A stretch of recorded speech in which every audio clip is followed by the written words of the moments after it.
Hello, traders. This is Andy with Trade Ideas. It is May the 25th on a Thursday, and seeing a gap up in the market, mostly because of Nvidia's numbers. Now, I do have this on the watch list today, but it's not my style when a stock gaps up, especially something as big as this, gapping up 30%.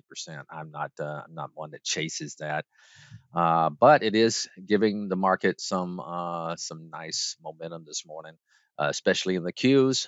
Take a look at the Qs here, and it seems that where the action is, gapping above this 5-day high here in the Qs. So let's take a look at some opportunities that I'm looking at. I like this DKNG. Okay, it's pulled back to the 10-period moving average, closed just above it.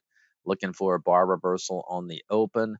So kind of liking this setup right here in this DKNG. Tesla, I actually picked up some yesterday in Tesla. I'm running a race today, so not everything is on the list right now, but I love the way it came down, and I actually picked it up on the 50. This is what I'm talking about when I say if you're looking for stocks that you missed, put little price alerts in there and pull them, small positions on pullbacks there. But I'm looking for a turnaround in that one. And let's see, Amazon. Amazon, I bought yesterday as well. And just full disclosure, and nice pullback.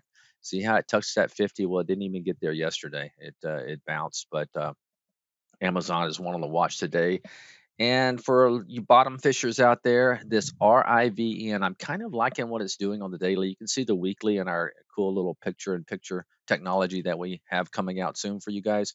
Uh, love the way it's bounced off its moving averages yesterday. This is a volatile stock, so I don't play it with big size, but like the way this is kind of setting up for a possible bottom fish there. All right, guys, have a great day. Talk to you tomorrow.